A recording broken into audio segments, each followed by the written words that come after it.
Oh, I'm posting him up now that he said that. Every time. Hey, I didn't say it was always successful by these guys, but they just did it. I got a little bit of a pivot game. I can see if that works. Fredette for the lead. Yes! Fredette with the three. Bullseye! What a shot by Fredette! Crunch time. The boy gave us more trays than He's got his J back, folks, and the eye of the tiger. This is From the Logo with Jimmer Fredette.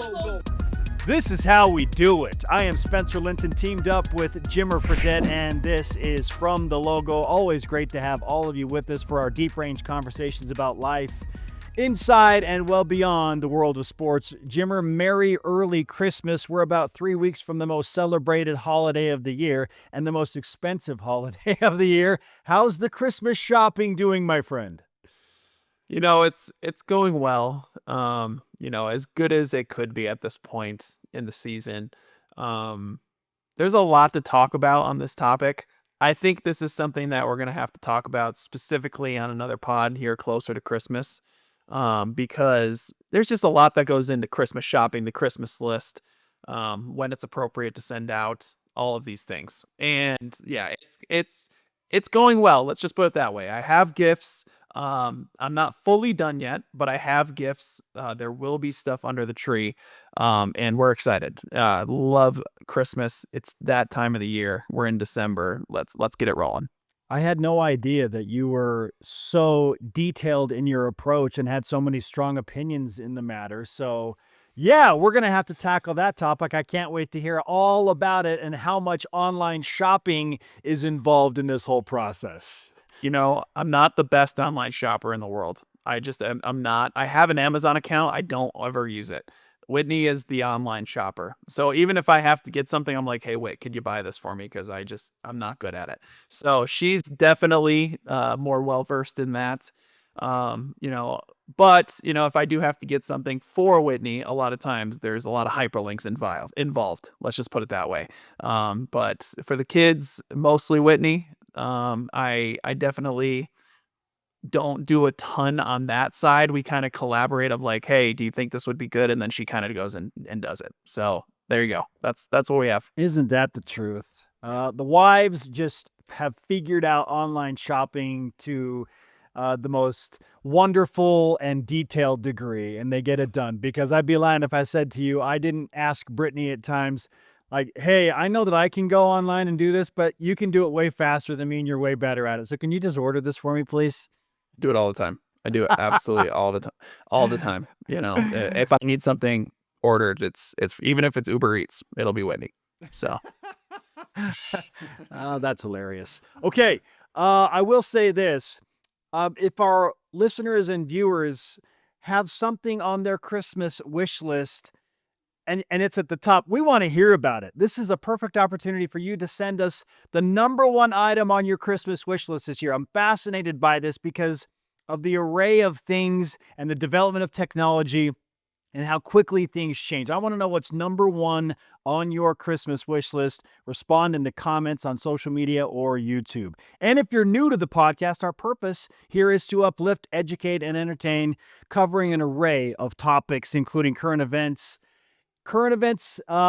in my life, Jimmer's life, our guests' very adventurous lives. We just hope you all feel better after hanging out with us. And last week's guest, Jimmer, a Major League Baseball Gold Glove finalist as a utility man, Daniel Schneemann, remembered the name. He opened up about the reality of long-distance relationships, all while trying to raise a family with 2 little girls and trying to carve out his spot in the show of Major League Baseball. It was eye-opening, to say the least, at how difficult things can get for your favorite Major League Baseball stars.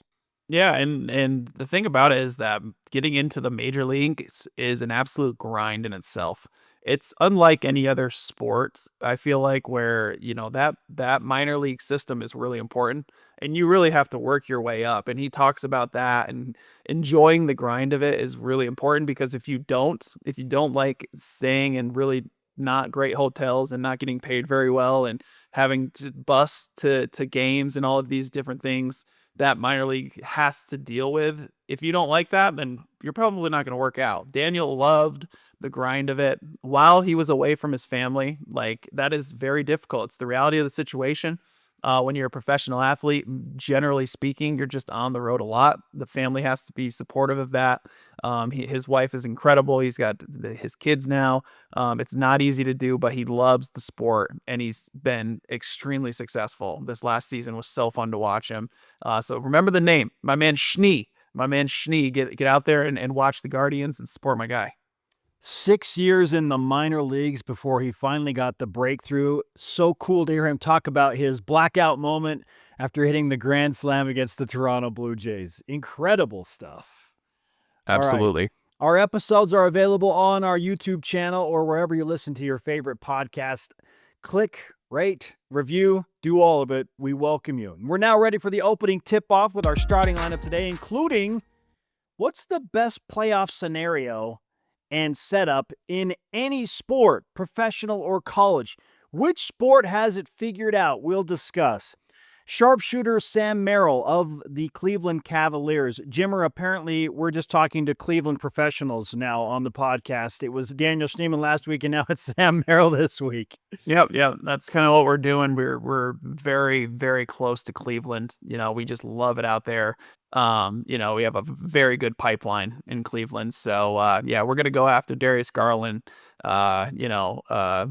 maybe a little Mitchell action at some point. Okay. We're just gonna write down the lineup. Call up Shedeur Sanders, new starting quarterback for the Cleveland Browns. Great call on that one. Absolutely. Shedeur, anytime you want to come on, open invite.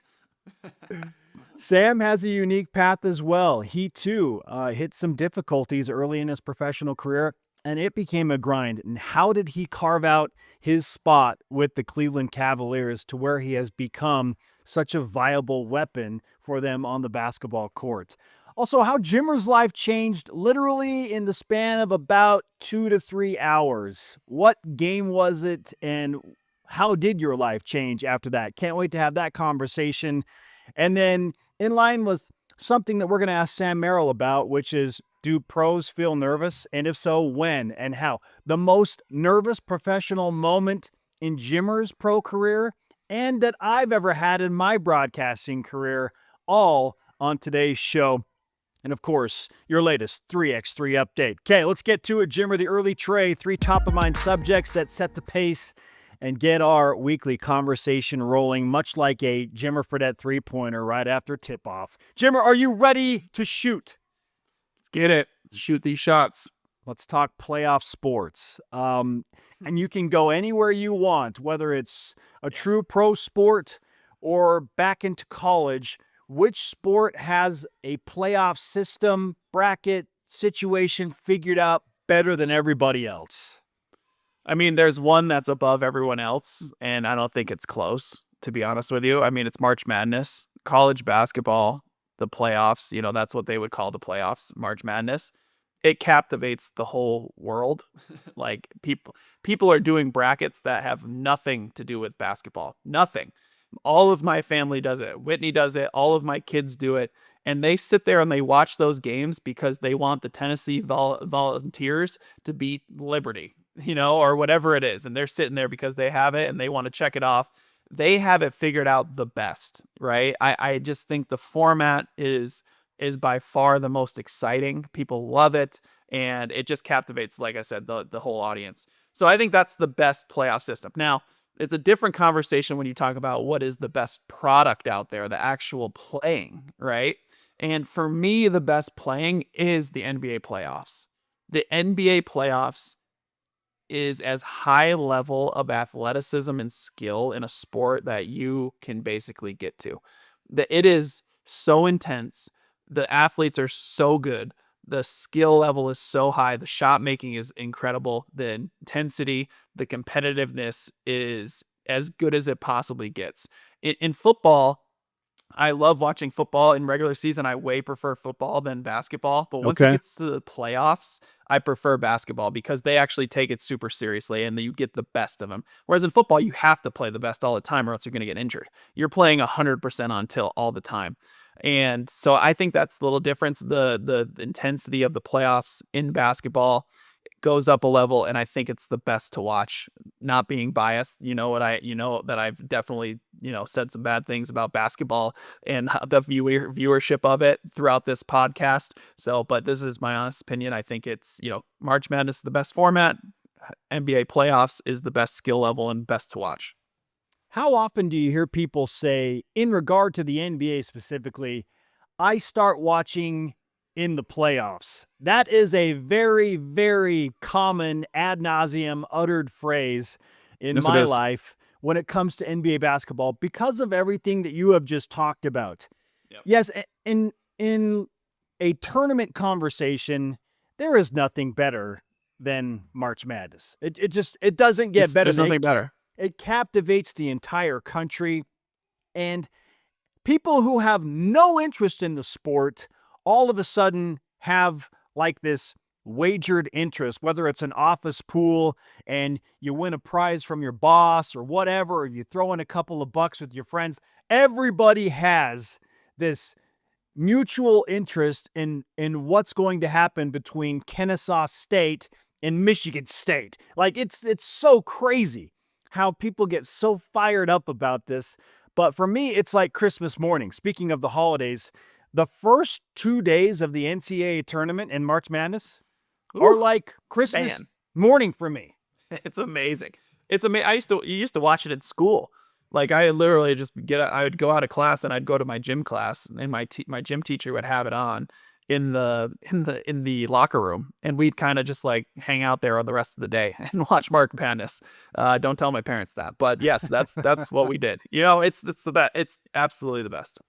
Oh yeah, no, I missed multiple days of school to fully enjoy March Madness, and this was actually approved by my mom. Shout out to Christine Linton. Thanks, Mom, for letting me take off school so that I could go home and watch March Madness. Let's go. Always a cherished memory in my life, but I love that tournament. There's no better tournament than March Madness. But as far as a playoff series go, yeah, the NBA certainly takes it to another level. So I'm with you when it comes to, now I'm dialed in because everything is on the line. These guys have played 82 games. And you could say the same thing for Major League Baseball. They play 162 games to have a shot to get into the Major League Baseball playoffs. So there are some similarities there, and you take it up a level, and you lock in your pitching rotations. But I have to give a shout out to a couple of sports when it comes to playoffs that maybe are a little more off the radar in America specifically. One is hockey. Jimmer, if you have not watched a hockey playoff game, it is ridiculous. Like watching the New York Rangers play in the playoffs in Madison Square Garden is an otherworldly experience. Not just for hockey fans, for any sports fan. If you haven't done it, hear me out. Give it a shot. Find a way to get to any NHL playoff game. And the intensity in the arena is something that it's hard for me to explain to people. It's just on another level. It is. I've been to several Avs games here in Colorado during the playoffs. I was actually at one last night. I just went to a regular season Avs game last night with some family. And even the regular season's crazy. The regular season's great. The intensity goes way up in the postseason. It is extremely fast.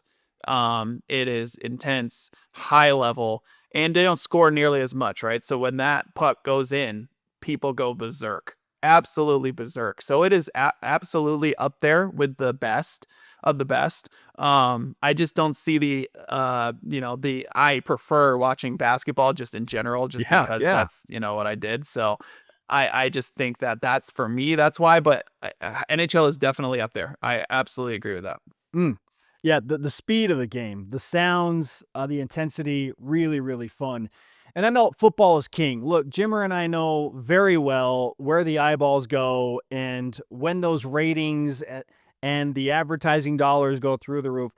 Football is king. It is the most watched sport. The NFL playoffs are incredible. But as far as a fan experience goes in the stadium, there's something about a closed arena for me, Jimmer. Like if you're in an NBA venue or an NHL venue, the volume is special. It is so, so fun. And I'll give one more shout out to the World Cup. I mean, we're talking about countries that are just doing everything they can to even get in the 32-team tournament. And then once you get to the 32-team tournament, it feels like, this is probably going to sound a little trite and cheap, but it feels like warfare in sport between countries. It's just, intensity doesn't even, like, intense can't even really explain what it is. It is, for some people, it feels like life and death when they're watching their country play soccer in the World Cup. It's crazy, brother. I agree with that, and so I wasn't necessarily putting World Cup in it only because it happens once every 4 years. So Sure. I wasn't counting it as like a playoff necessarily. Whereas like if you go to, the Premier League, those playoffs, those types of things. So I that's the only reason why I didn't put it in there. If we were talking about that, that's the number one. It just is. It's definitely number one if you're going to say that, because it is crazy life or death. And you're not just talking about Europe, you're talking about South America, you're talking about Asia, you're talking about, the Middle East and all these different places that are just crazy about soccer. So yeah, that obviously the Olympics, those things are above everything else in my opinion. But I was kind of more looking at just like the year-to-year playoffs that we were thinking. So I probably took some liberties there. So, sorry, not sorry. Well, Spence likes to take a lot of liberties in a lot of different aspects of life. I'm fine with it, Spence. I am fine with that. I agree with you. But I'm also gonna say, next time let's talk this over. All right, man. Goodness gracious. I'm just kidding. Jimmer, I can't believe you overlooked soccer. How could you ever overlook the World Cup? Fun conversation. Got me fired up because playoff football in college and the NFL right around the corner. So getting set for that. All right. Now I know as we transition into topic number 2, this wasn't a playoff game per se, but it felt like it when you played in this game. And we rewind to early 2011, Jimmer, for number 4 San Diego State visiting the Marriott Center in Provo, Utah, and taking on the 9th-ranked BYU Cougars. You were the star for BYU. Very anticipated matchup, and it felt absolutely like an intense playoff game. Your life changed after this game, so let's get into that a little bit. How would you explain the feeling going into that game for you and your team? Yeah, definitely nervous. Obviously, super excited. There is nothing like playing in college basketball in a big game when you know that everyone's going to be watching. Top 10 matchup. You live for those moments as a college athlete because you're kind of in there. You're in the university with your peers, and whatever you do is going to be, it's going to be crazy on campus, whether it's good or bad afterwards. And you know that, and you feel that, and you're like, oh my goodness, this is a big game. And we knew what the task at hand was. We win that game. We're obviously already on the map, but we could be put to another level. We could be put in the top 5, and could be a team that people see as a national championship contender. So we understood that. It was our first matchup against San Diego State at that point. Had a great team, and we came out guns blazing. And we ended up beating them pretty good. We beat them by somewhere around like 15 points, somewhere in that area. And I had 43 or something, I think it was 43. Just played great. And, after that game, I think we talked about after that game, they stormed the court, and it was wild. It was berserk. The thing that happened, though, that really changed my life, in my opinion, that game specifically was, the one that did it. But at that time, social media was just starting to come out, and which is crazy to think about. Like Twitter just barely started back then. Instagram was just barely starting. Yeah. Like, I did not know how to use Instagram. My first Instagram post was absolutely atrocious. I posted a picture of this fan that had no, like that little wind pipe, whatever those things are called around it. I posted that on Instagram and said, isn't this a crazy fan? And that was it. That was the post. Like, we didn't know how to use it even back then. You know what I mean? So I'm like, it was just coming out social media, but people were starting to get on it. And after that game specifically, I didn't have a Twitter at that point. So but people were talking about all of the people that were tweeting about this game. And it was people like, Steve Nash, Kevin Durant calling me the best scorer in the world, Nelly, who, everyone loves Nelly, getting hot in here, Barack Obama, and to name a few of these people, there were so many people tweeting about this game and me specifically and mentioning me that it just blew up across the country.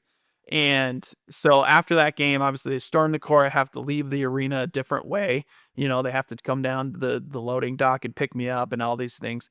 And I go out to, class the next day. Like, we have class still. So I walk into class the next day and I literally am just getting mobbed by people. And I'm walking to class and I'm just getting surrounded by people still, trying to get pictures and trying to get autographs and trying to just like talk to me.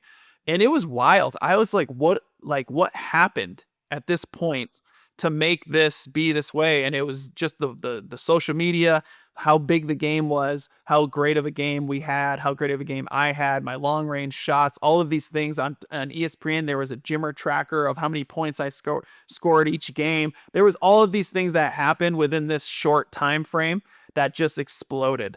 And all of a sudden I could not go anywhere in the state of Utah, let alone most of the country, without just being recognized and getting people to come up and ask me for pictures, for autographs.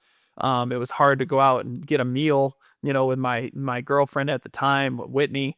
We mostly stayed in my apartment and just kind of hung out, just because it really did get to the point where it wasn't enjoyable to go out because so many people would come up and interrupt us during a time where we just were like, all right, we're just going to kind of stay in. So it was wild. Something that I loved, absolutely enjoyed. Like, that's what you play for. You want people to love you like that. But it definitely changed my life, at that moment as a college student, was trying to figure out how to handle it. Wow. So you probably, tell me you didn't have to drive to like St. George to get a meal without people recognizing you. St. George would have been just as bad. Goodness gracious. Fair. We didn't really go out to eat. It was all takeout. It was takeout back to the apartment. That's what it was. That is unbelievable. Okay, and to further that conversation, you and I have talked about it previously, but you literally had to stay in your apartment to take classes. Like, you had to take online courses just to get through school, correct?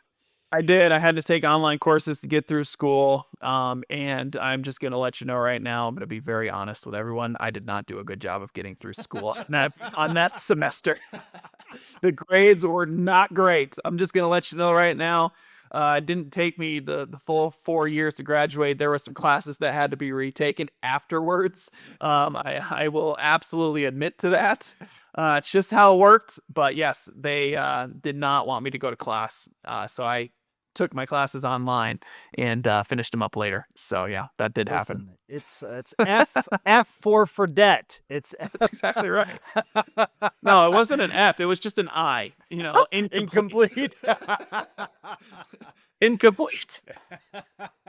Oh, that is very funny. Do we need to call out any professors right now, Jimmer? Because we can if you want to. I'm gonna keep the professors on the low. And, okay. It's most of my professors were great. Most of my professors were actually really great. I just didn't end up doing the work. It was on me. I'm just gonna let you know. It was on me. I had other things on my mind. I finished school though. I absolutely finished school. I got my diploma right over here. It's right there. I have the diploma. Shout out to my mom, Whitney, President Worthen, all the things. Appreciate you guys. BYU graduate Jimmer Fredette, bringing it. Thank you. I'm gonna get one of those doctorates. I'm gonna get one of those honorary doctorates one of these days. So you're gonna have to call me doctor here soon. Here we Dr. Fredette. Let's go. You do it, and I will abide by the rule. Now we bring up San Diego State because our guest today, Sam Merrill, also has some iconic moments against the Aztecs. You could say his life changed in some ways after the biggest shot he hit in his collegiate career against the Aztecs. We'll ask him about that. Sam Merrill on From the Logo in just a few minutes. Okay, final topic in the early tray, Jimmer. And this too ties into something that we want to talk to Sam about today, and that is, do you ever get over the nerves? Like, does that ever just generally go away and you show up and you play basketball in front of thousands of people in the stands and millions of people watching all over the world and not feel nervous? because I've been surprised to hear that most professional athletes still feel it a lot. And you've opened my eyes to that. So what's the most nervous you've ever been to play a game? Maybe it was the San Diego State game. I don't know. What was the most nervous you've been? No, it wasn't. It wasn't in college. In college, for some reason, I was nervous. But at the same time, I was just so excited. So that was always, because we always knew that we were good. We always knew that we had a chance to win. So because that wasn't always then. There are two specific moments that I have. The first one was the first NBA game I ever played in. That was extremely nerve-wracking because I had no idea what was going to happen. Like, I had never played in that environment, that intensity, that type of skill level. I was against the Lakers. I talked about that, and it's just, that was very, very nerve-wracking. Exciting, but also nerve-wracking. Number two, first game I played in the Olympics. That is about as nerve-wracking as it possibly can get. And that is because in 3x3, you don't know what's going to happen. It is such a fast-paced sport. You could get down 6-0 and the game's basically over. And you have to be ready right from the jump. So if you don't feel like you're ready, that is very, very difficult. And obviously it's the Olympics. Everyone's watching. Everyone knows what's happening. It's to the highest possible level. It is a huge stage. The arena was massive. Fully packed, people watching, cameras there. Mike Tirico, you're going to talk to him after the game. I already knew that. You're going through the Olympic gold zone afterwards. They have to talk about all of these games. You knew what was at stake. That when you're in that tunnel waiting to walk out or to get onto that court, there is nothing like it. And I was extremely nervous. Excited again, but very nervous. So those are the two that stick out into my mind. You're not a robot. People need to know this. I think sometimes pro athletes get associated with like not having emotions and feelings, and they just go out and do their thing and it's all good. Gosh, the emotional battlefield that you have to navigate is very real. And so I appreciate you opening up about those two specific instances. Yeah, absolutely. And I know you got one as a broadcaster, Spence. So let's hear about that story quickly. Dude, okay. So let's rewind to May of 2007. This is a long time ago. I'm making my commercial television debut in the thriving metropolis of Grand Junction, Colorado. Yeah, shout out to Colorado, Jimmer, Let's the go, Western baby. Slope, bro. Grand Junction, nothing better. I literally say goodbye to my friends in Provo in the morning and drive 4 hours from Provo to the western side of Colorado and meet with my news director. Her name was Carla Schatz. And I'm thinking that I'm just going to kind of like ease into this thing, like show up, do some observation. It's going to be okay. And then we'll see about, getting you on the air for your first broadcast. No. She hands me a station polo right when I get there, says, put this on. You're going live from the Junior College World Series of Baseball and this youth clinic. You're going to be live at 5. I'm like looking at my watch going, that's in like an hour. She's like, yeah, you're ready to go, right? What are you supposed to say at that point? No, I can't do it. Okay. So sure. throw on this ugly purple station polo and these khaki pants I had on and just get in a car with a man I've never met. His name was Chris Schumann. He's like, hey, how you doing? I'm Chris. I'm your live shot operator. Let's go. Okay. We drive over to the baseball field. I have no idea what I'm doing. I don't know if I'm supposed to interview somebody, if I'm supposed to talk to an administrator there or whatever. I don't even really know what the Junior College World Series is, if I'm being quite honest. And I'm supposed to be the expert. I'm the reporter. So just figuring it out on the fly. Everybody in that newsroom, Jimmer, knew that this was my first on-air live shot. This was my station debut. I didn't know this until after the fact, but my friend, her name was Nicole Sulzer at the time. She was our morning anchor, and she happened to be in the newsroom through the afternoon getting ready for some things. She got everybody gathered in the newsroom, was like, hey, our new sports guy's making his debut. Let's see if he throws up on the air. Like they were waiting for me to just be so terrible and say something super dumb. Thankfully, I found the right person to interview, a player from one of the junior colleges, to talk about what it's like to work with the youth and the community. And I mean, I defaulted to just like general human values, but my gosh, I was like, I literally thought I was going to faint about 15 seconds before we came back from break. I barely knew the call letters of the station. I'm like, what station do I work for again? This is KJCT. Let's look at the van hard. over there. It's Yeah. KJCT. Okay, I got it. Got it. And then, bang, we're back. We're into the Sportscast Open, and I'm just there at Simplesio Field.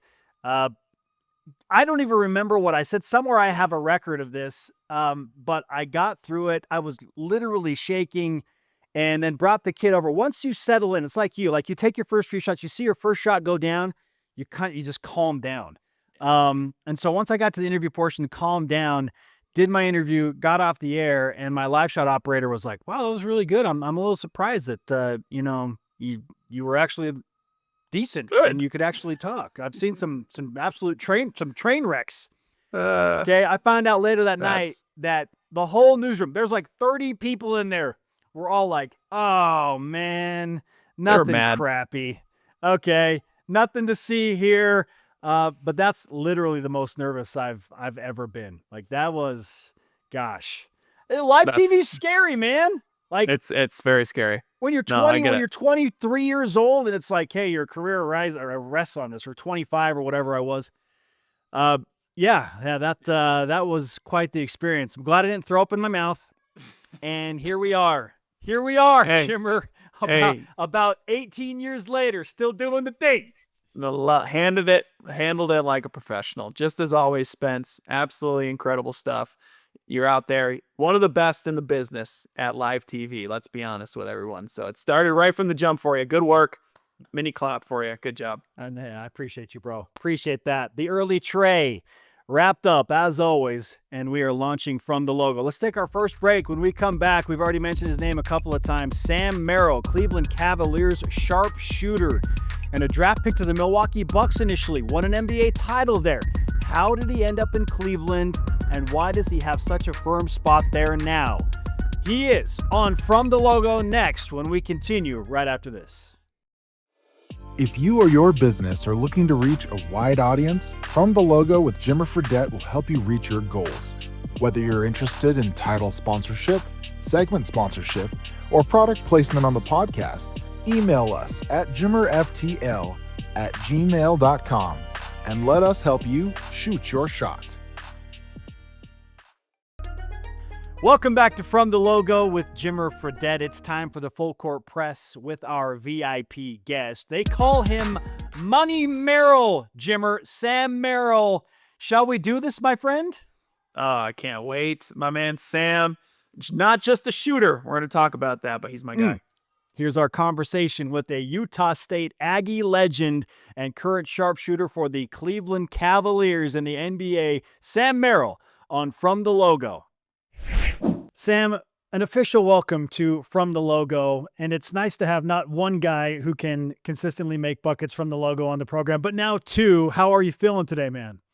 I'm doing good. I appreciate you guys having me on. It should be a fun time. All right, softball question to begin, because when Dave Portnoy of Barstool Sports last came to Provo, he went to the BYU Creamery, gave it a pretty good ice cream rating, and then this just like started this war between Utah State fans and BYU fans on the Creamery of all things. So what's the case for the Utah State Creamery having the best ice cream in the United States? And I should have worn an Aggie hat or something like that, or a shirt or something. I knew something like this was coming. I love Aggie ice cream. I've actually didn't have it too much in college, but I did have it recently, and I haven't had BYU Creamery. So I'll just say, we've got the cows to prove that we have the best one in the country. You got the space up there in Logan. You got the cows. You got all the things. Yeah, that is very true. I haven't tried Aggie ice cream either, so I can't really tell. I know BYU Creamery is phenomenal. Spence, have you tried both? Have you? Yes. So fun fact, I was born in Logan. I have multiple siblings that went to Utah State, graduated from Utah State. So in terms of like the cream, my allegiances are a little torn. So that might be sacrilege to BYU fans, but I get it, Sam. Aggie ice cream is legit. It is very good. I'm surprised to hear that you didn't eat much ice cream in college. I mean, I was crushing ice cream in college. I'm not gonna lie. Like, we didn't have a nutritionist and everything, and I was just like, you know what? I'm going to the Creamery every other night because it's delicious. Little Caesars and then Creamery, right? Believe me, you can look at pictures from me in college. I was eating plenty of ice cream. Just just for whatever reason, it's up on campus, and I mean I lived right next to campus, but for whatever reason, it's one of Yeah, those yeah. places you just didn't think about going too much because it was always packed. But I ate Yeah. plenty of sweets in college. Yeah, for sure. No, I get you. Well, that's great. Another last one more softball question before we go, because obviously we both played at great colleges, amazing fan bases, right? The arenas that we played in are some of the best arenas in the country. I remember the first time I went to Utah State, I was super impressed. I'm not gonna lie. I was super impressed with, I think the fans, like, they practice their chants outside of the arena. They must, right? Because they're in sync on all of that stuff. But who's got the better student section? USU, BYU. We got to go there. I mean, listen, BYU's got a great fan base. Like, I'd be lying if I said that wasn't true. It's basically like an NBA arena. What is it, seat 18,000 or something like that? Um, Student sections big. You guys, they've got all the crazy signs and stuff for free throws and whatnot. And I will say BYU's, and again, you guys know this, BYU's in-game production is insanely good. Their social media is insanely good.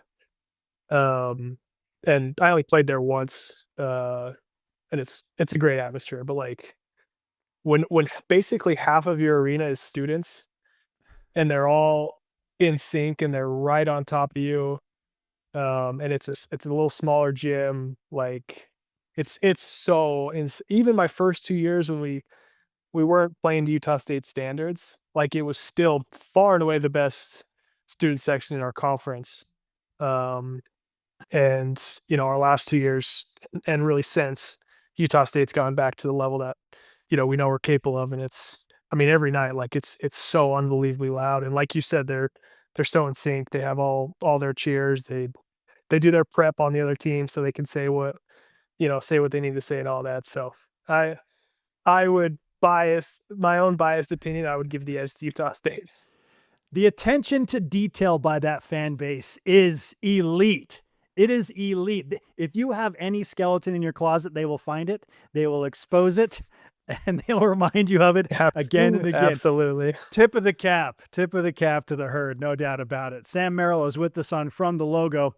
Okay, let's rewind a little bit, Sam, to your middle school, high school days. What do you remember about peak Jimmer Fredette at BYU? Oh man. Listen, I did not grow up a BYU fan. I grew up a Utah State fan, but I mean, just so fun to watch. I remember watching the game at when you guys won at San Diego State, because you guys had already played them once, right? When you had a big game at home, and so that was supposed to be their get back game. And I played 4 times at Viejas. Like, I never won. It's a really tough place to play, and I was not cheering for you guys, but came away with a ton of respect. And just like everyone, I mean, I think I was maybe probably a sophomore in high school, and that's all anyone ever talked about was what you were doing. So it was, even though I hated it, it was really cool. That's so great. I mean, I've heard that from a lot of people too, because a lot of Utah fans, they were, at that time, their basketball team wasn't great. It's still, the program, it hasn't quite got to the standards where they want to be at, but they're like, during that year, just between you and me, we were BYU fans at that point. They just thought it was super fun. It was exciting, kind of captivated the whole nation. So it means a lot to hear that from someone who is obviously an avid Utah State fan. But there's one thing that we can both 100% agree on as Utah State BYU fans: nothing better than beating San Diego State, right? Nothing better than beating. Of course. Of course. Than being the Aztecs, man. Those guys, they're tough to play. They're tough to beat. When you get a good win against them, that always feels really nice. So I understand that. Sam, I appreciated that one of the biggest shots you hit in your basketball career happened against San Diego State to win a Mountain West Conference championship. But I think the thing that I love most about the shot was that you got fouled on it. And like, you're so dialed into the official, like, dude, he hit my hand and my wrist. I love that you hit the shot. Like, forget that. Yeah, we're going to win the game. He fouled me. I loved that. Well, it's funny. Part of the reason I was so mad about it was, you just, when you get into a situation like that, it's like, oh, there's 3 seconds left. Anything can happen. We're up 3. It would have been nice to be up 4. And I don't know if you might remember this, Spencer, but do you remember Jalen Moore hit a half court shot in the state tournament? Yeah. Amazing. That was in my face. That was against me. That was on you. That was on me. Yeah. So so San Diego State ends up shooting a half court shot, and it was Malachi Flynn. He shot it from the exact same spot. It actually went in and out. Like, he almost made it. Obviously glad he didn't, but that was part of the reason. Was like, I had some PTSD from half court shots. So like, let's just give me a free throw and get this over with. Oh, that's so funny. Yeah, that happens as a basketball player. You get PTSD on different things. You're like, hey, let's do this. I wanted to talk quickly about your time at Utah State, right? Like, you get there to Utah State for, like I said, first couple years weren't necessarily Utah State standards, but for you, what was your rise to get to be the player to where to where you were at Utah State, like, right? It was probably a more gradual thing, but by your senior year, you were one of the best players in the country, and not many people knew that. Not many people saw that. It's obviously not as big of a conference. You're not playing on ESPN all the time, all of these different things, but you were truly one of the best players in the country. What was that rise like at Utah State to get there? Yeah, like you said, it was steady year over year. Like, came in off the mission.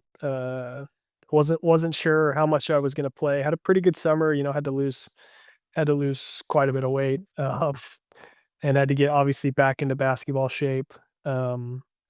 But started playing a little bit, and was in the starting lineup by conference play my freshman year. Had a solid year. I probably averaged 8 points a game or something like that. Nothing crazy. Next year I had a pretty good year, but we weren't very good. And that was when, our coach gets let go after that year, Coach Duryea. And that's when you start getting the calls like, oh, you could go here, you go there if you want to. But, playing at Utah State was something that was extremely important to me. And, I had big goals for myself, but also for us as a program. And that was, if I had transferred, I would have had to sit out a year. So I didn't want to do that.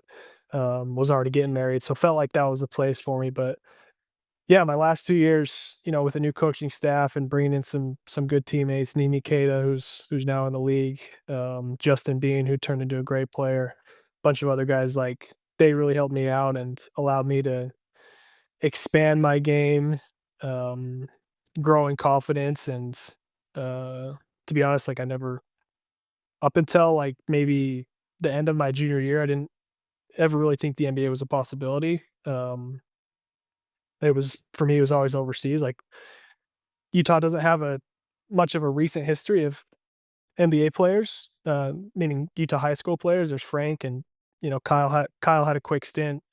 And I think the closest one next was maybe Travis Hansen. He played a little bit. Like, there's just not a lot there recently. So, but yeah, Utah State was a place I had a ton of pride in, and that's what really, really drove me to try and get better and better and be the best player that I could be, was wanting to do that for a school and a university that I loved. Sam, I watched your career very closely, and I watched and appreciated the career of a guy like J.C. Carroll at Utah State, who's a legend in Logan. And he was, to your point, a guy that went over to Europe and absolutely crushed it over there. So I can understand why you thought maybe that was the path for you. But what changed in your mind? At what point did you feel like, hey, this NBA thing might actually be a deal and I might actually get drafted?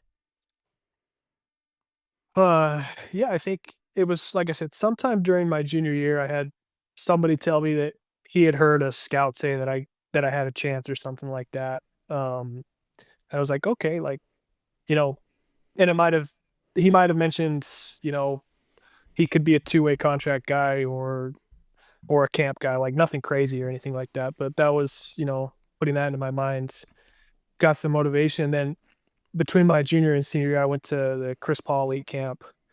So they got 30 college guys and 30 high school guys or something like that. And I played in that and actually played really, really well.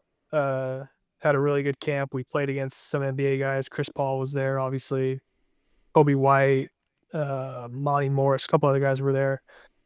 So I played pretty well, and there were scouts there. So at that point, I was like, okay, let's go after this thing and see if we can, find a way to figure this out. I never thought I'd get drafted because I was gonna be 24 by the time the draft came, and I was the oldest guy drafted in a while. So I knew it was going to be a grind either way, but obviously had a pretty good senior year and tumultuous senior year with all the COVID stuff and crazy pre-draft process, but was grateful that it worked out the way it did.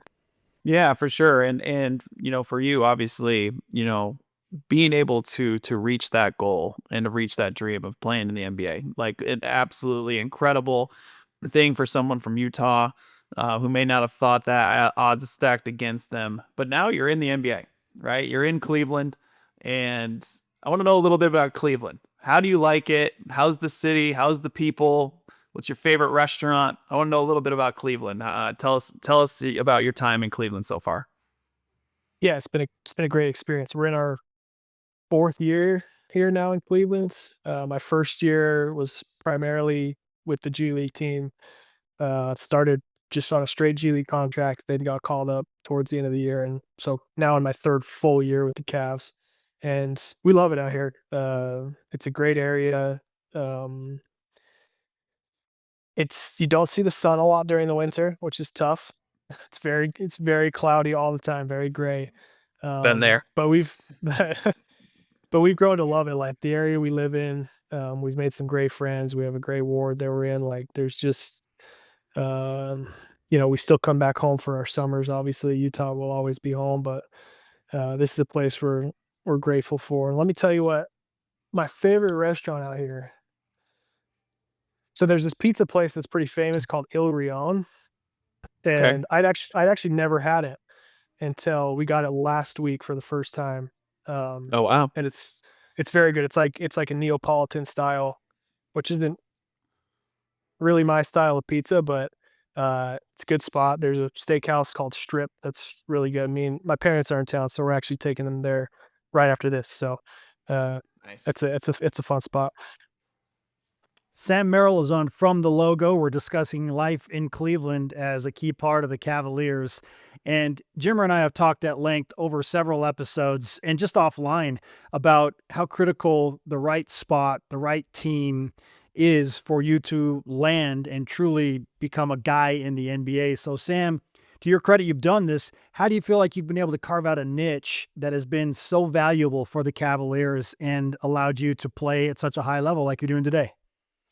Yeah, I think you're completely right, Spencer. Like fit and opportunities for guys like us, like that's so important. And I started out in Milwaukee, and I felt like that was a place where I would have had a chance. And then they had some tax issues come up, so they had to trade me. Go to Memphis and had a really good camp, made the team.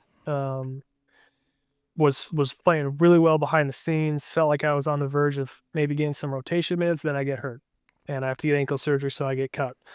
Go to Sacramento, have a really good camp. They end up keeping Matthew Dellavedova over me, who I love, great dude. But Mike Brown wanted a veteran with his last spot, so I get cut. Had to, at that point I thought, let's just go overseas. Like I don't know if this is gonna work out. Go play G League for a little bit, and finally get the call up. I have a great summer league, and even after that summer league coming into camp, I had a great camp, and I still, to start the season, wasn't playing.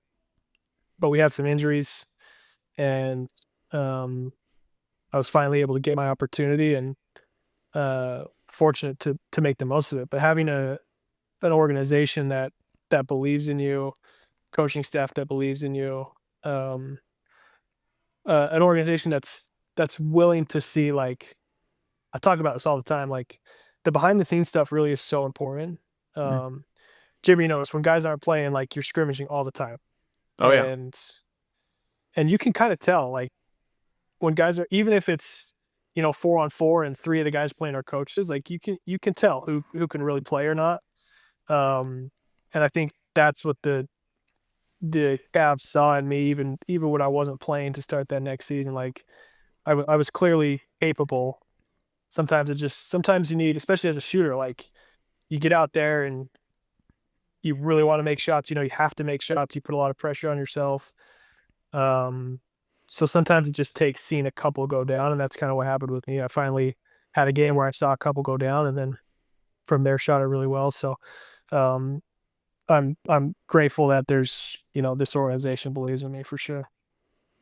That's so great. And you've been just absolutely shooting the lights out of the ball, which has been so fun to see. You've been crushing it from the 3-point line and doing more on the floor besides just catching and shooting, which is, something that we knew about your game and things that you could do, but not as many people knew about, going in. But at Utah State, I mean, you were making plays all the time off the dribble, off the pick and roll, doing that, getting a little more autonomy to do that here in the NBA, which is really fun to see. I want to talk a little about a niche, right? The reason why is because there's a lot of youth out there. I'm sure you get this question from parents, from youth, about how do I get on the court? How do I play? You know what I mean? Like, what do I need to do to get better?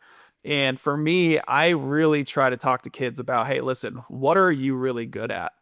And whatever you're really good at, let's actually focus on that more and get better at that. Because if you can get better at that, you stand out when you get on the court, whether it's you're the best rebounder on the court, you're the best passer, the best defender, whatever that is.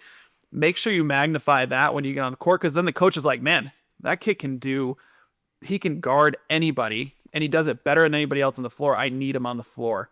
So is that what you found? You obviously being a dead-eye shooter, that's kind of what you did getting into the NBA. You were kind of that guy who just catch and shoot, and you did that to the best of your ability. And then you are gradually, like I said, getting more of a role, but you had to start with that niche and be great at that and then be able to build that. What are your thoughts on that for the youth out there? Yeah, I think you're 100% right.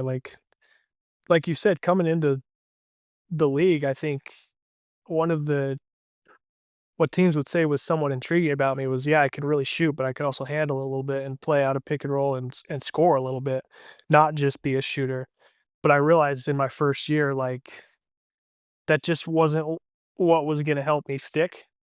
So I had to, and to be honest, I've always been a really good shooter, but throughout college, I was never like this, just let it go type, fire up threes type guy. Um, I shot plenty and made plenty, but that wasn't really my style. So I had to develop that niche. I had to be I had to be the shooter, the guy that comes in and fires up threes and comes off screens and fires and all that stuff. And, um, worked so hard to get to the level that I knew I needed to get at as a shooter. And that's what allowed me the opportunity to prove that, hey, I can also defend. I can also handle a little if you need to. And like you said, now I'm getting my mid-range back a little bit, floaters, all that stuff, which had kind of left me because I was focusing so much on just being an elite shooter. But it's if you're trying to play on your high school team, like yeah, like you said, what's the one thing you do great? Maybe it's just you're so good with scouting reports that you don't make defensive mistakes. Like maybe it's something like that. But I think you're totally right about that. Sam, let's rewind a little bit to your days in Milwaukee. And if there was one specifically in your mind, your welcome to the NBA moment. Do you have one? And what was it? Yeah, it was actually in a practice. I've told this before, but one of our first practices, we and Coach Bud was known for this, and it was actually that season where he finally changed this. But so traditionally, bigs in the NBA will play in a drop coverage, right? Guards, if your guy is setting the screen, you're either going to just switch, or if like if it's Giannis, like now, if my guy sets a screen on Giannis, I'm going to show and get back to mine and try and just slow him up. But in Milwaukee at the time, guards would also be in a quasi drop coverage anytime your guy would set a screen.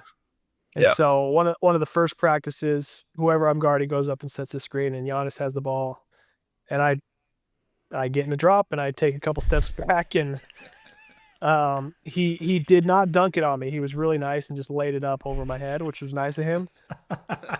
But it was at that point I was like, this is different. Like this, he could have easily just ended my day if he wanted to. 100%. And he probably jumped from the free throw line too. You're like, I'm not in that far in drop coverage, and he just jumped over me like it was, and then he stretched his Inspector Gadget arms out and just laid it up over. You know what I mean? And you're just like, all right, this is a different. This is not the Mountain West Conference. You know, this is not what I'm used to anymore, which is unbelievable. That's how it works. Like I always tell people, there's athletes and then there's NBA athletes, and there's a difference, right? Those NBA athletes are just, it's top level. It's really, really cool to be able to compete with. What was, going back to Milwaukee, you guys had a championship run, right? Like, which is awesome. What a cool experience to be able to go and be a part of that. What was the most important or best lesson that you learned being a part of a championship roster and how they operated? Yeah, I would say two things. Like you said, it was an incredible experience. Something that I absolutely would not trade. It was also very hard because I wasn't playing, and that was the first time in my life that I wasn't playing. So it's tough, but I learned a couple lessons. One from the main guys on that team, from Giannis and Drew Holiday, who's one of my favorite guys ever, and Chris Middleton. We go down 2-0 in the second round to Brooklyn. First game lost by 25. Second game lost by like 50. Like felt like it was over. But the level of professionalism that those guys showed. There was no panic.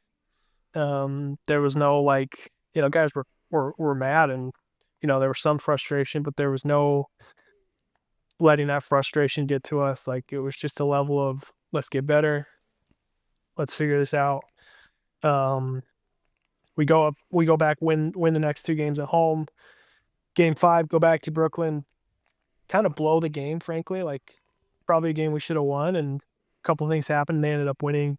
That was 80s. He had like 49 or something. It was insane. And same thing. There was no panic. Go on to win that series.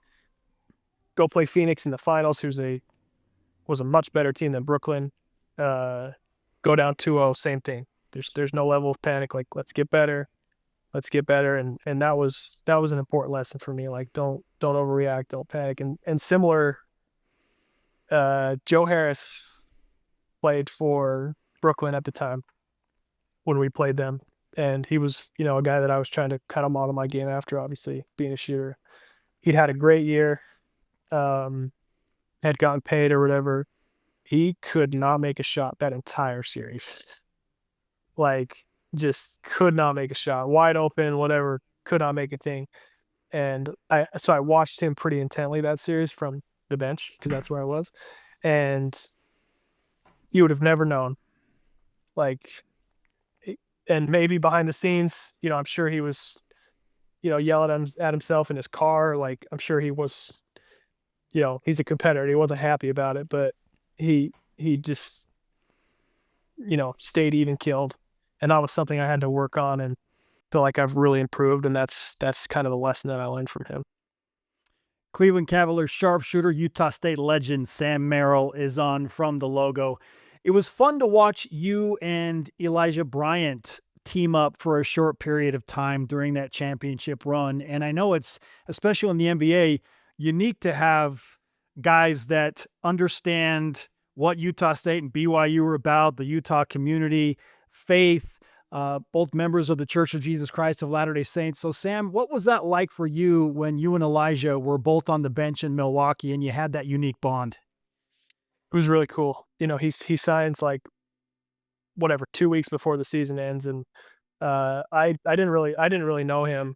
Not sure I'd ever met him before he came.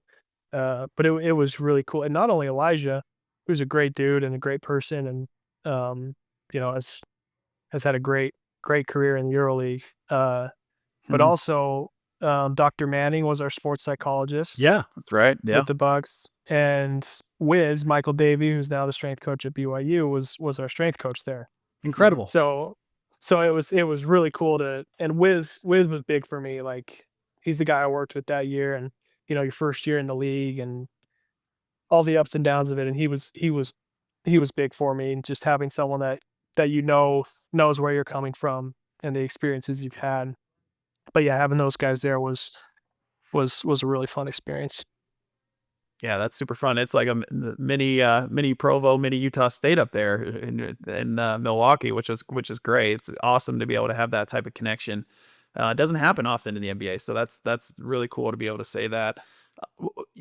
All of us being members of the Church of Jesus Christ of Latter-day Saints and having faith, I'm just curious of how that faith has impacted your career, most prominently. Like, how have you had to pull from your faith to be able to have the belief to be able to go and reach the highest level and play at the level that you've been able to get to?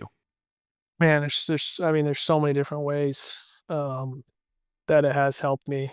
I mean, the experiences from my mission in particular, like, it's I think it was it probably Elder Holland that said this, that how your mission goes is how your life will go. I believe that was him, something along those lines. Like, it's been pretty spot on what he said. Like, there are ups and downs on a mission, and I had to learn how to be resilient on my mission. And I've had to learn in the NBA how to be resilient, being traded, being waived twice, having an ankle surgery, playing in the G League, like all that stuff. Even last year being in a contract year, which is never easy. You have to learn how to be resilient. And then, one thing I always try to remind myself, and this is something I try and do before every game, is just like, what happens tonight really doesn't matter.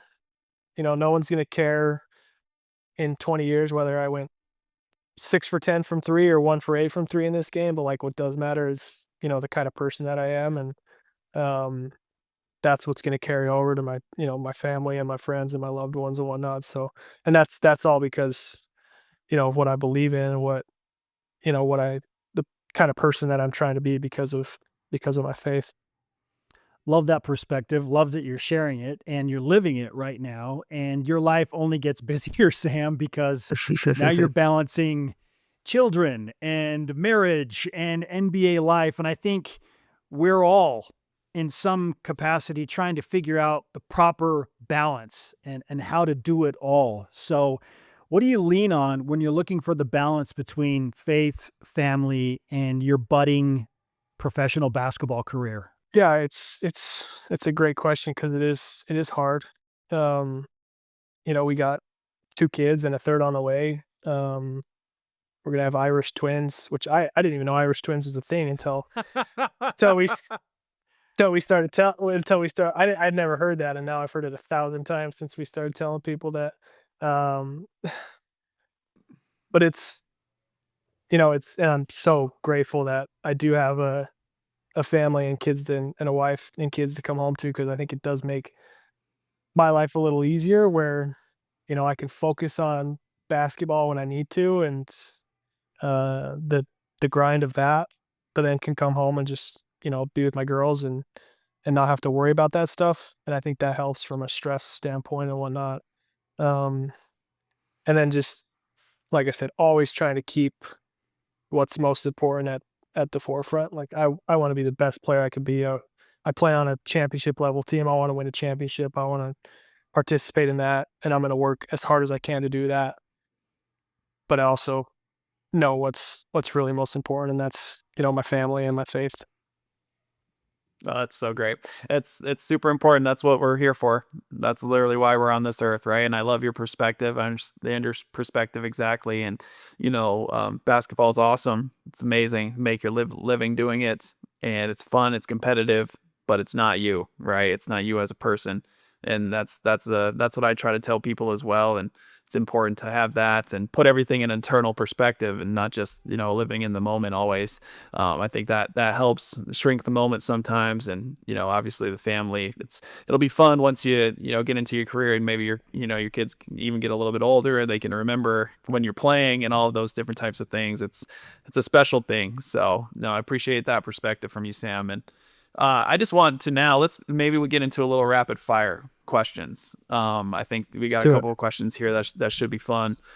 Take as long or as little as you want to answer these questions. But first one is best NBA arena to play in outside of course, Cleveland's arena. Outside of Rocket Arena, which is an That's obvious right. one.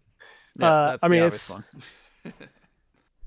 It has to be MSG. Like it's such a cool experience. We get to play it on Christmas this year, which we played there opening night to start the year, which was insanely fun. Christmas this year. I've been on the bench. When I got called up, we played them in the playoffs. It was an insane atmosphere. So, I mean, MSG is the obvious answer. It's always fun to go back to Utah too. The first time I actually played 2 years ago back in Utah was very close to as nervous as I've ever been for a basketball game. Oh, yeah. Seriously. 100%. I ended up playing well. I think I hit 6 threes or something, but I was very, very nervous going into that game. That is awesome. Wait a second. You feel nervous, Sam? I didn't know that this happened still. That's incredible. Yeah, No, everybody does. If they tell you they don't feel nervous, they're lying. they absolutely are lying. You get nervous for every game, no matter what. That's how it works. Yep. I made you Love care. that. I made you care. Love the real talk. Okay. Toughest guy you've ever guarded in the NBA? That's a good question. I mean, I've fortunately and unfortunately guarded basically everybody at some point. I still haven't guarded Luka. I've been hurt basically every time we played them. Don't think I've guarded SGA yet. Generally, like if I get on if I get on Giannis, it's okay. Double's coming. So I'm trying to think of someone where I actually got to guard him. I will say this: whenever we play Boston, and I think we're almost to the point where they're going to stop doing this, but Boston is one of those teams where it's like, oh, Sam's in the game. We're going to go at him. We're picking on him. Yep. It's Tatum and Brown, and again, I've done pretty well against those guys, so I think we're almost there.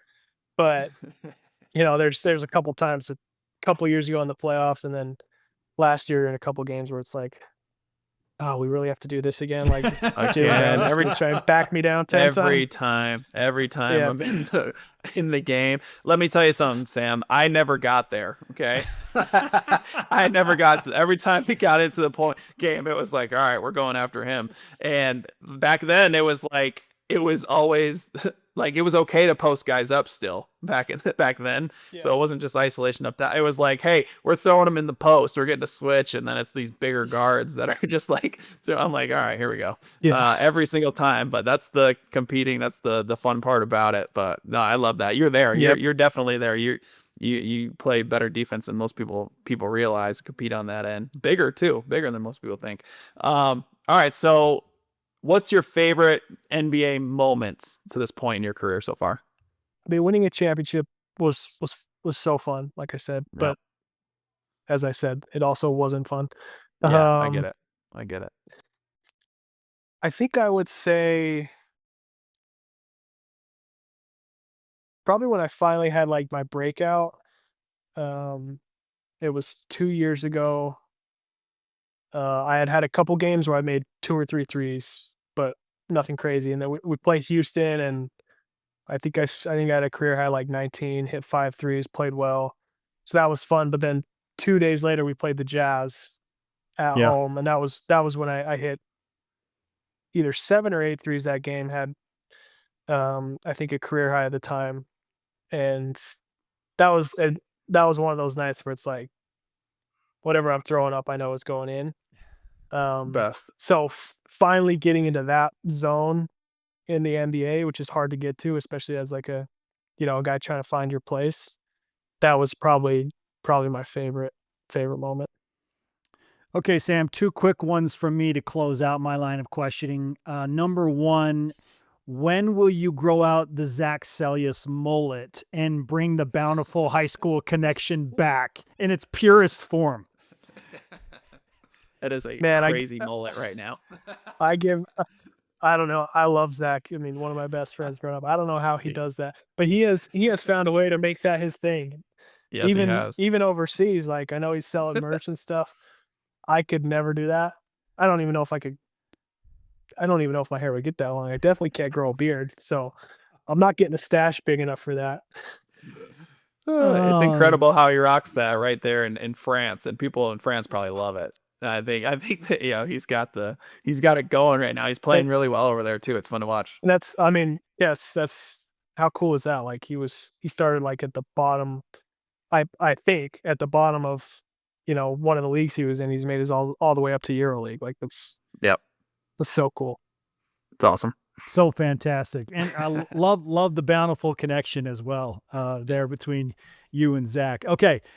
Second part of my question is, if peak Jimmer took on you, peak Sam, how many shots would be attempted inside the 3-point line in that one-on-one game?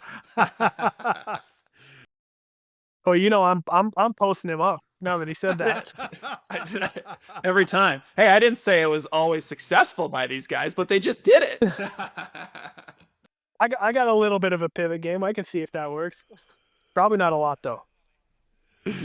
I'm shooting threes. Yeah, I'm shooting threes. Like I'm getting after it. But I will say this: most people don't realize. Like even Sam, you would know this too. Like because you said it. I always wasn't a guy that just jacked threes either. Like I was a guy that was able to get to the rim, and I usually got to the rim. I try to get to the rim more often, and then that would allow me to be able to actually hit those shots from deeper, right? Because then they're like, all right, this guy can go by me. I have to give him a little space. And then at that point, then you can start pulling up and you start feeling good. You see the ball go in a couple times. So, it wasn't necessarily all just threes from me and Sam, even though that's all they show on ESPN. That's what it is. We did a little bit more than that, but I'll tell you what, we didn't mind hitting 6, 7 threes in a game. That was always fun. You know what I'm saying? Makes your point total go higher quicker. That's exactly right. That's what it's about. Put them up, Spence. Put them up. So great. No, Sam, we appreciate you, man. Thanks for jumping on and being able to spend some time with us. We appreciate it. Keep crushing it this year. Have an awesome rest of the season. We're following. I know everybody back in Utah is following as well. And we appreciate your example out there as well. Keep being a good example, out there for us. And we'll talk to you again here soon. Appreciate you guys. And thanks for not bringing up my 0-4 record versus BYU. Let's take another time out. When we return, Jimmer and I take on our listener comments and questions where everybody shoots their shot in Open Gym. From the logo, back after this. If you or your business are looking to reach a wide audience, From the Logo with Jimmer Fredette will help you reach your goals. Whether you're interested in title sponsorship, segment sponsorship, or product placement on the podcast, email us at jimmerftl@gmail.com and let us help you shoot your shot. From the logo, not even close to finish yet. We now open things up to our listeners and viewers with your comments and questions from social media straight to us. We call it Open Gym. Take your shot. And this one comes in from @RW Burrell on YouTube, Jimmer. He commented on our podcast with Daniel Schneeman, not specifically about Schnee, but something that we talked about in the opening tray, which is what's the best format or how many teams should be involved, in this instance, in the college football playoff. We also talked about March Madness, but he said in regards to football, 16 is the right answer in number of teams. NCAA tournament champions don't always win their conference. Ohio State football didn't win the Big Ten last year, but they won the national championship. Auto bids plus multiple at-large works great for the NCAA tournament. 5 auto bids and 11 at-large in football would be perfect for the college football playoff. Then in parentheses, as long as the SEC doesn't get 7 at-large bids. Oh, SEC, it just matters more. I like 16, Jimmer, but you're still in favor of 8, are you not? Yeah, I know you're the big 16 guy. I still am in favor of 8. There's still 2 auto bids, right? So I think Ohio State still would have gotten in last year, with the 8. You know what I mean? Like, I think that still would have been the case. And then they go on to win the national championship. I just think that I think the regular season just really matters. And with football, when you have 16, you're playing 4 extra games. That's the one thing that I worry about. Playing 4 extra games, I feel like, is a lot for college football when you're not used to that. So 3 is a stretch, but 4 is a lot. But I mean, like I said, I don't mind 16. I can see it. I understand it, but I still like 8. So it's interesting that we talk about Ohio State in this comment, and you brought up the 4 games that are required if it does expand to 16. Well, the Buckeyes last year, because they were the 8 seed, they had to play 4 games and win 4 games. I mean, has there ever been a more deserved national champion?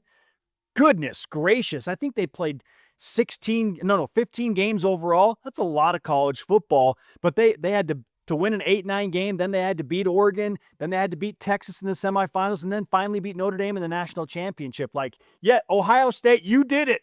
Like, you won the 4 games, which, Jimmer, you feel like is too many, but they did it. And so if you're at 12 already, I guess because it's already happening where a team needs to win 4 games, like, why not take it to 16 and maybe include a team like BYU? Well, yeah. That would be good. The one thing is that Ohio State still didn't beat Michigan. So was it a good season or was it not? That's the question. Every Ohio State fan hates you so much right now. Just wondering. But all the Michigan fans love you. Conversely, right. So hey, let's go, man. All right, fun topic there. Okay, you take the second submission here. Yeah, absolutely. Here's one from 2 weeks ago from @AndrewJordan758 on Instagram, a post from episode 11 with Lindsay Arnold Cusick, where she gave her prediction on the Dancing with the Stars. And he said, Robert, Whitney, Alex are top 3. Each are so talented. I would be happy with a 3-way tie. So much fun. And I just want to go back on that. Lindsay obviously knew what she was talking about because Robert and Whitney won. And I thought that as well. I think most people kind of felt that way, but she obviously was like, yeah, if they don't win, I'd be very, very surprised. She knows what she's talking about. She was obviously on the show. She knows what fans are looking for. And she's obviously, a little bit smarter than the rest of us, but she is great. And it was fun to have her on, but she was 100% correct. Lindsay called her shot and absolutely nailed it. Robert, the winner of Dancing with the Stars. Isn't it like season 114 or something? I legitimately don't know. What season is it? That's a great question. I have no idea. We're going to have to look at it. I think it's in the 30s, something along those lines. They're up there. Credit to the producers for just creating an absolute banger of a reality television series, Jimmer. Like, hats off to that. That's amazing. And it's as popular today as it's ever been. So it's not like it's losing steam. Like, they are doing something correct. It has to do with the professionals that are on there because people love them so much. And then also it's just a fun concept, right? And I'm going to win it one day. So there you go. Let's go. Jimmer's not giving up hope. Shout out to Alfonso Rebro for being an amazing host as well. I met him, by the way. He Carlton. Is so cool. Yes, Carlton. He is one of the coolest guys. I met him in Palm Springs. We need to talk about that on the pod someday. The most famous person you've ever met and what that interaction was like. That can't wait. Is a fun conversation. Okay, we're putting it down in future topics. Thank you for your submissions. Another reminder to send those comments in on YouTube or on any of our socials. We see all of them and we try and interact with as many of them as we possibly can. If not here on the show, certainly we're trying to respond on social media. Jimmy, you're the best at that. I like to respond. Yeah, if you send a comment right now, I will absolutely respond to it. So, make sure you comment on our Early Trey and all the questions that we pose. They're fun. We want to talk about them. We want to engage with you about them.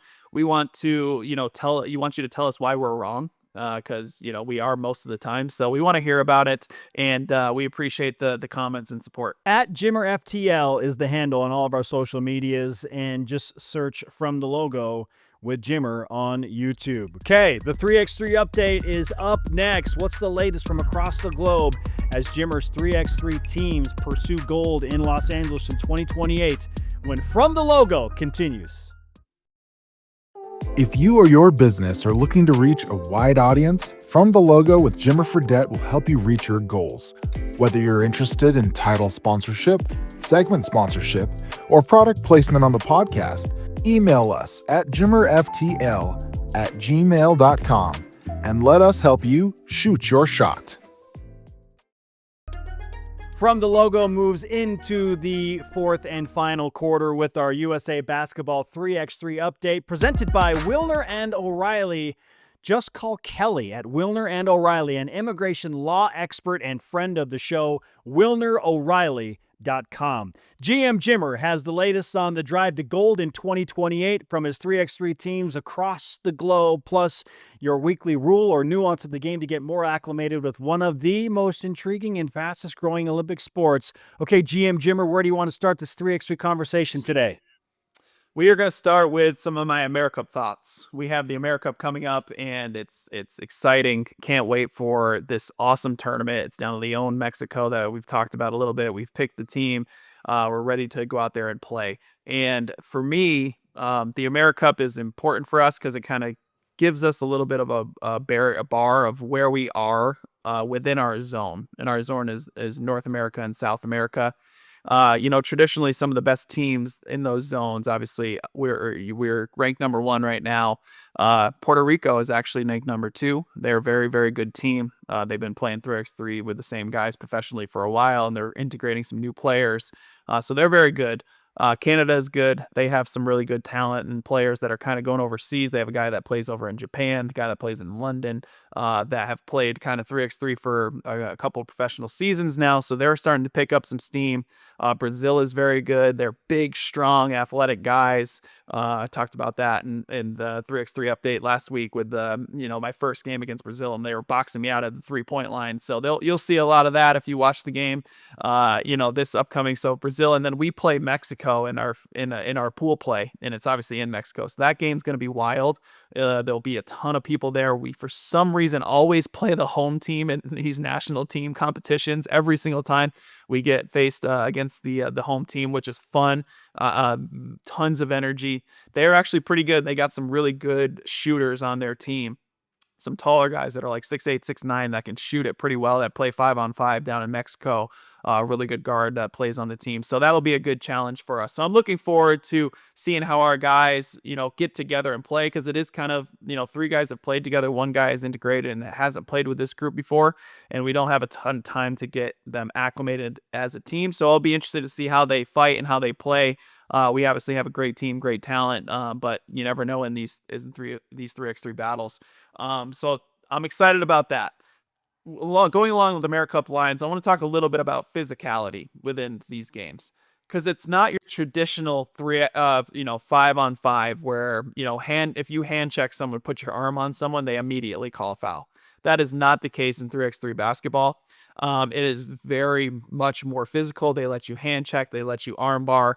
Also, they let you play with your chest a lot more. So if you're going to the basket, if you bump a guy with your chest and keep your arms up like this, they are not going to call a foul, whereas traditionally in 5-on-5, they will. Off the ball, it's like wrestling sometimes. I mean, literally, you are absolutely just with a guy, just holding you. They're grabbing you. You got to be able to disengage and get away from that person as much as you can to get it, to get off of the ball so you can catch it and shoot it or make a play, whatever that is. And so it's interesting when you're trying to, actually get ready for the sport in condition. There is some aspects of almost that wrestling or UFC type, like you want to kind of train that way a little bit. So there's definitely some, different training that goes into 5-on-5. You want to lift or do something heavy or do something that's very hard on your body that tires your muscles out, and then immediately get into like a sprint. So I used to do that in my workouts. I would get out there and I'd do like 10 pull-ups in a row or something like that and get my arms really tired. And then I'd go and I'd sprint and I'd catch a ball and I'd try to shoot it, those types of things to like get your body acclimated to that type of play, because it is very realistic, and you can't just run to train for 3x3 basketball. There has to be some physicality involved. So yeah, it's much more physical game, and because of that, you have to train for it. So that's a little bit different, but yeah, it's you don't realize it when you watch it, but it is a different type of training. Now, correct me if I'm wrong. You're going to be with the team at the AmeriCup, yeah? I am. I'll be down there in Mexico. What's your role? Like, where do you sit? Can you coach them up from the stands? Like, are you yelling at those guys? So you can't coach them. You can actually get a technical foul if you coach them. Oh, that's right. That's right. Because So- you're not allowed to have a coach on the court. You are not allowed to coach. So you can yell as much as you want, as long as it's not, telling them what to do. So we yell at the refs. We yell at the other, fans, whatever. You can do whatever you want as far as that's concerned. You just can't talk to the players specifically. And so I mostly just kind of, sit back and relax. And obviously we have a coach that's there for the AmeriCup that I've put in place. So I mostly just kind of observe and watch and try to keep my cool and talk with the coach, see what we need to do for the next upcoming game. I don't keep my cool very well, just on the 4-1-1 on that. But Understandably, you should have code words. Like, you just yell things that sound like nonsense, and your team knows like what adjustments to make based on those code words. I think there are some ways around it. The other thing is we speak English, so if we yell, everyone knows what we're saying, right? And they're like, "Oh, those are the American guys. They're red, white, and blue. Those are the American guys." They can tell. Whereas like some of the teams from like other places, like when someone's yelling at their team in Lithuania, no one knows what they're saying. So they can basically just say whatever they want, and you can't actually like yell at them. But if they're like making eye contact with the person they're yelling at them, they'll try to give them a warning at least. But yeah, there's definitely a little bit of a advantage when you don't speak English, because you can kind of yell what you want. Safe travels to you, brother. Enjoy the tournament. Good luck to the U.S. teams. And as we close out this podcast, now it's my opportunity to pass you the ball one final time to set you up for your final thought. Yeah, what a great pod. I want to thank Sam, obviously, for coming on again. He's doing so well. He's a great ambassador for our church, and also just a good person. He's crushing it. So it's awesome that he's having some great success right now. Thanks to all of the listeners, subscribers. Please make sure you do that. It helps us a ton, and we're just having a blast doing this. We want to keep doing it. So make sure you listen, subscribe, and we'll see you guys next time. Welcome to the Aggie fans as well, who I'm sure were dialed in with their guy Sam Merrill on the pod. Great work to you, Jimmer. Again, safe travels, and a reminder to all of you watching and listening, shoot your shot in life. We'll see you next time.